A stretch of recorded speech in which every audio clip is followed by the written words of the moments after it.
امام غزالی رحمۃ اللہ تعالی علیہ لکھتے ہیں کہ ایک مرد صالح بازار سے گزر رہے تھے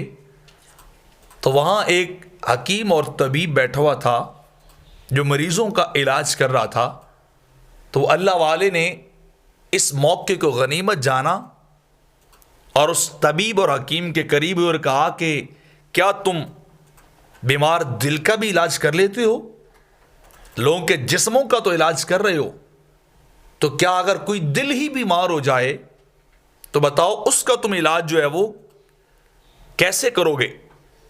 تو اس حکیم نے پوچھا اس مرد صالح سے کہ بتاؤ تمہارے دل کو بیماری کیا ہے، تمہارے دل کو پرابلم کیا ہے؟ تو وہ اللہ والا بولا کہ میرے دل کو گناہوں کی بیماری ہے،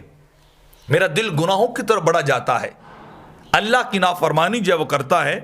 اور اتنے گناہ ہے کہ میرا دل انتہائی سخت ہو چکا ہے، میرے دل پہ اچھی بات اثر نہیں کرتی، اچھی گفتگو میرے دل کو بھاتی نہیں ہے، نہ اس کو کوئی اثر جو ہے میرے دل کو ہوتا ہے. تو معالج نے کہا اچھا یہ بیماری ہے تو اس بیماری کا سب سے بڑا علاج یہ ہے کہ تو صبح و شام استغفار کیا کر، اللہ سے گناہوں کی معافی مانگا کر، استغفر اللہ ربی من کل ذنب واتوب الیہ کا ورد کیا کر، یہ ورد کر اور اپنے گناہوں کی معافی اللہ سے طلب کر اور اللہ کی اطاعت کر.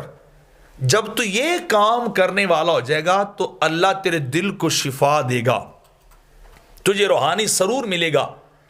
روحانی لذت تجھے نصیب ہوگی، تیرا دل قرار پکڑے گا، اچھی باتوں کو قبول کرے گا اور تیرا دل گناہوں سے نفرت کرنے لگ جائے گا. تیرے اس مرض کا علاج اس استغفار اور اطاعت خداوندی کے علاوہ کچھ نہیں ہے.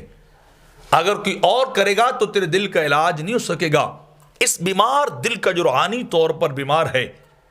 جو نیکی کو قبول نہیں کرتا، اسے استغفار کرنی چاہیے،